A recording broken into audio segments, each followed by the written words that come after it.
Hello, അസ്സലാമു അലൈക്കും.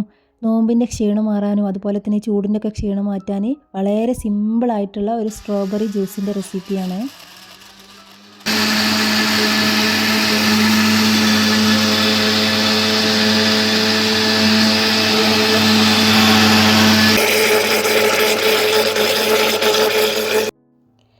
നോമ്പ് നോറ്റാൽ ആ ഒരു ക്ഷീണം മാറാനും അതുപോലെ തന്നെ നാട്ടിലൊക്കെ നല്ല ചൂടല്ലേ, അപ്പോൾ ആ ഒരു ചൂടിൻ്റെ ഒക്കെ ഒരു ക്ഷീണം മാറ്റാൻ വേണ്ടിയിട്ട് വളരെ സിമ്പിളായിട്ട്, അതായത് ഒരുപാട് ആർഭാടമായിട്ട് കുറേ സാധനങ്ങളൊന്നും ഇടാതെയാണ് വളരെ കുറഞ്ഞ ഐറ്റംസ് മാത്രം ചേർത്തിട്ടുള്ള ഒരു സ്ട്രോബെറി ജ്യൂസാണ് കേട്ടോ. അപ്പോൾ ഈ വീഡിയോ കാണിക്കുന്നത് പോലെയൊക്കെ നിങ്ങളൊന്ന് ട്രൈ ചെയ്യുക. ഇതുപോലെ വളരെ സിമ്പിളായിട്ട് ഉണ്ടാക്കി കുടിക്കാനും ശ്രമിക്കുക. നോമ്പ് നോറ്റ ആ ഒരു ഇതൊക്കെ ആകുമ്പോൾ നമുക്ക് ഒരുപാട് സാധനങ്ങളൊക്കെ ഇട്ടിട്ട് പിന്നെ ജ്യൂസ് അടിച്ചാൽ നമുക്കത് കുടിക്കാൻ കഴിയില്ല. അപ്പോൾ അതിന് നല്ലത് കുറഞ്ഞ ഐറ്റംസ് ഇട്ടിട്ട് നല്ല രീതിയിലൊരു സ്ട്രോബെറി ജ്യൂസ്.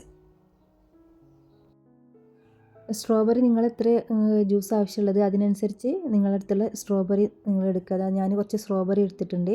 അത് നല്ലതുപോലെ കഴുകണം കേട്ടോ. ഒരു 3-4 പ്രാവശ്യം പിന്നെ നല്ല വെള്ളത്തിലിട്ട് വെച്ചിട്ടും ആക്കിയിട്ടൊക്കെ കുറച്ച് നല്ലതുപോലെ കഴുകിയെടുക്കുക. എന്നിട്ട് വേണം നമ്മൾ ജ്യൂസാക്കി എടുക്കാൻ. ഇത് നല്ലതുപോലെ കഴുകിയതിന് ശേഷം ഇതിൻ്റെ ഈ ഒരു പിന്നെ സൈഡ് ഭാഗമൊക്കെ ഒന്ന് കട്ട് ചെയ്ത് പിന്നെ ക്ലീനാക്കി റെഡിയാക്കി എടുക്കുക. എന്നിട്ട് ഒന്നും കൂടെ ഒന്ന് വാഷ് ചെയ്തെടുക്കുന്നത് നല്ലതാണ് കേട്ടോ.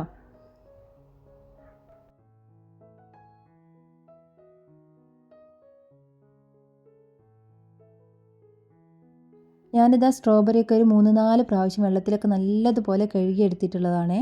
എന്നിട്ട് ഇതാ ഇതുപോലെ ഇതിൻ്റെ ഈ ഒരു ഭാഗമൊക്കെ ഒന്ന് കട്ട് ചെയ്ത് ക്ലീനാക്കി എടുക്കുക.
ഇനി ഇതാ ഒരു മിക്സിയുടെ ജാറെടുത്ത് അതിലേക്ക് നമ്മൾ കഴുകി ക്ലീനാക്കി വെച്ചിട്ടുള്ള സ്ട്രോബെറിയൊക്കെ അതിലേക്ക് ഇട്ടെടുക്കുന്നുണ്ട്.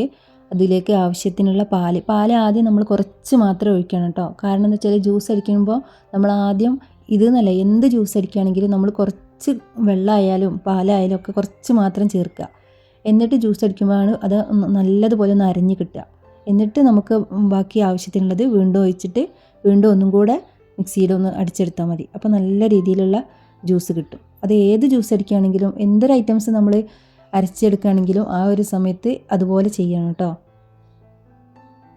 ഇനി ഇതിലേക്ക് നിങ്ങൾക്ക് മധുരത്തിനനുസരിച്ചുള്ള പഞ്ചസാര ആഡാക്കി കൊടുക്കുക. അതുപോലെ തന്നെ ഞാനിതാ ഇതിലേക്ക് കുറച്ച് വാനില ഐസ്ക്രീമും കൂടി ആഡാക്കി കൊടുക്കുന്നുണ്ട് കേട്ടോ. എന്നിട്ടിത് നല്ലതുപോലെ നമുക്ക് അരച്ചെടുത്ത് നല്ല അടിപൊളി ജ്യൂസാക്കി എടുക്കാം.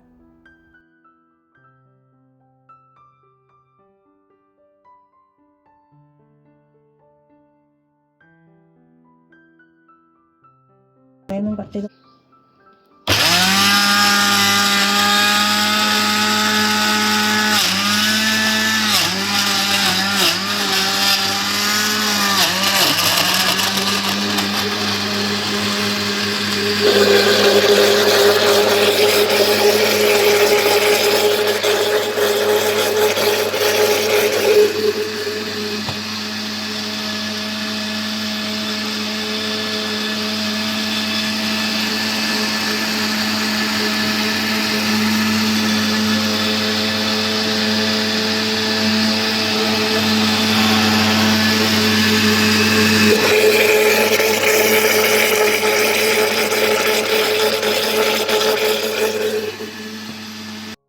നമ്മളെ ജ്യൂസൊക്കെ ഇതാ നല്ലതുപോലെ അരിഞ്ഞ് കിട്ടിയിട്ടുണ്ട്. ഇനി നിങ്ങൾക്ക് ആവശ്യത്തിനനുസരിച്ചുള്ള പാല് അതുപോലെ ഐസ് ക്യൂബൊക്കെ ചേർത്തിട്ട് ഇതിനെ വീണ്ടും ക്വാണ്ടിറ്റിയൊക്കെ കൂട്ടിയെടുക്കാം കേട്ടോ. അങ്ങനെ നമ്മൾ അടിപൊളിയായിട്ടുള്ള സ്ട്രോബെറി ജ്യൂസ് നമുക്കൊരു ഗ്ലാസ്സിലേക്ക് സെർവ് ചെയ്യാം. കണ്ടില്ലേ, നല്ല അടിപൊളിയായിട്ട് കിട്ടിയിട്ടുണ്ട് കേട്ടോ. ഈ ചൂടിനും ഈ നോമ്പിൻ്റെ ഒക്കെ ക്ഷീണത്തിനൊക്കെ മാറ്റാനൊക്കെ പറ്റിയ നല്ല അടിപൊളിയായിട്ടുള്ള വളരെ സിമ്പിളായിട്ടുള്ള പെട്ടെന്ന് തയ്യാറാക്കാൻ പറ്റിയിട്ടുള്ള ഒരു ജ്യൂസാണ്. അപ്പോൾ എല്ലാവരും ഈ ജ്യൂസ് ഇതുപോലൊക്കെ ഒന്ന് തയ്യാറാക്കി നോക്കുക. വീഡിയോ ഇഷ്ടമായാൽ ലൈക്ക് ചെയ്യാനും സബ്സ്ക്രൈബ് ചെയ്യാനും മറക്കരുത്. അപ്പോൾ ഇൻഷാ അല്ലാഹ് പുതിയ വീഡിയോയുമായിട്ട് വീണ്ടും കാണാം. ഓക്കെ, അസ്സലാമു അലൈക്കും.